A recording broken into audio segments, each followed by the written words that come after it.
The 6 legendary Infinity Stones have been widely regarded as some of the most powerful artifacts in the universe, and throughout their extensive tenure, we have only seen a handful of individuals wield more than one at a single time. Though Loki famously utilized 2 during the Battle of New York, only 4 known individuals have ever used all 6 Infinity Stones together. These beings are of course Thanos, Bruce Banner, Tony Stark, and now, courtesy of the What If series, Ultron, though Tony and Bruce only used the stones collectively in order to perform a single snap, and never used the isolated capabilities of the individual stones. There is debate as to other beings who may have wielded the stones, such as Odin or the Eternals, but these remain fan theories for the time being until they are confirmed by Marvel Studios in some capacity. That leaves us to behold the feats of Thanos and Ultron, each with the stones in their grasp and bearing witness to their capabilities when harnessing the powers of the stones individually, as well as collectively, which leaves us to wonder, of these 2 legendary beings, who utilizes the stones more effectively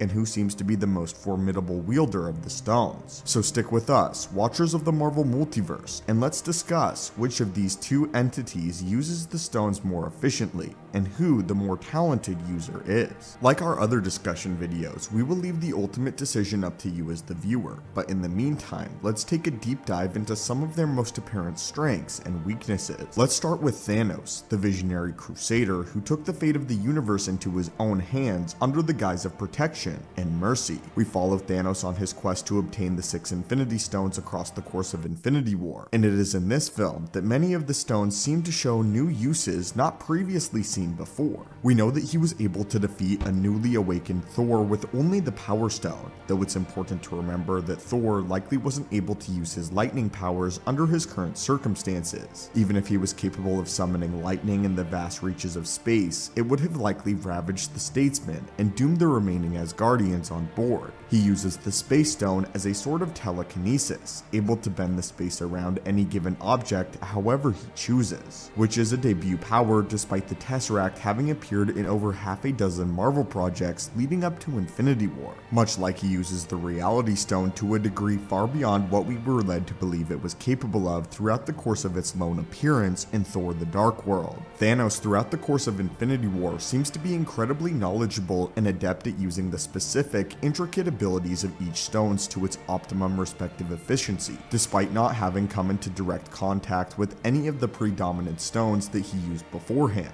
He uses the Soul Stone to find the real Doctor Strange in a sea of holographic clones, despite the ever-elusive Final Stone not having been seen in presumably at least 80 years. This number is based on when the Red Skull was exiled to Vormir to become the Soul Stone's new guardian, but it's possible that the stone hadn't been seen in centuries leading up to Infinity War, proving just how rapidly adaptive Thanos truly is with the stones. He also understands how to use the Time Stone with no practice, and though we didn't see him utilize the Mind Stone outside of the snap, he had the 6th stone in his possession before the events of the first Avengers and when that team eventually assembled. We have theorized as to the particular reason why Thanos is so adaptable and so easily able to rapidly learn the particular skills and abilities of each stone, but whether or not our theories prove to be true, the fact still remains that these stones are incredibly formidable in the hands of the Mad Titan, primarily given how versatile he is shown to be with the artifacts. This is not to say that Thanos is without weakness, however, as perhaps his greatest shortcoming is his innate level of mercy that he tries to show to his opponents even when in possession of the stones. Though he has the will to act on his goals and has the moral capability of eliminating half of all life in the universe, he does not want to inflict his will over who specifically dies at the hands of the stones. He wants fate to ultimately decide. Therefore, he seems to spare opponents whenever possible, opting to incapacitate and disarm opponents wherever he can, and this is most prevalent in the Battle of Wakanda at the end of Infinity War, but is also noticeable on Titan when he battles the Guardians as well as the Avengers. Next, we have the being known as Infinity Ultron, who was born in a reality where Ultron succeeded in uploading his consciousness into the Vision's vibranium body. We have analyzed in depth now how Ultron was able to do so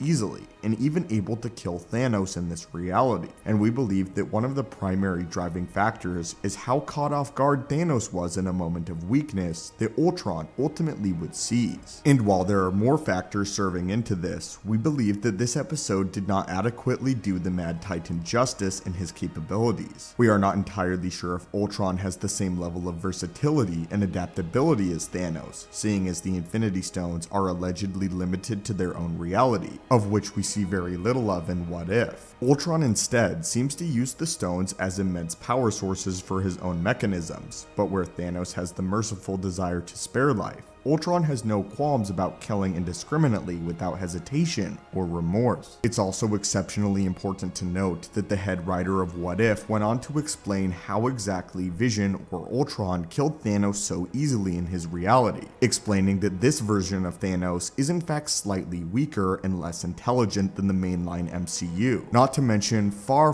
more arrogant, which is why he doesn't do his due diligence and research before venturing to Earth. It's ultimately this lack of research on Thanos' behalf that he is unaware of Ultron the moment that he shows up, expecting the Avengers, but only seeing this creature that he does not know anything about. And therefore, Ultron is able to take advantage of this, where in the mainline MCU, the mainline Thanos would not make the same mistake. And although Thanos clearly has hubris, it is not on the level that we see in this alternate depiction in this alternate reality in What If, and should be taken into account. As in this video, we will be strictly analyzing the mainline MCU Thanos and how he wielded the stones. Thanos goes planet to planet, annihilating the life forms upon them one by one, until he brings peace to his universe by eliminating the entirety of its populace. This took considerably more time and effort than Thanos' culling, but it was far more brutal and personal, given Ultron's inherent lack of remorse or regard for the sanctity of life. We see Ultron come across some of the most powerful military forces in the galaxy,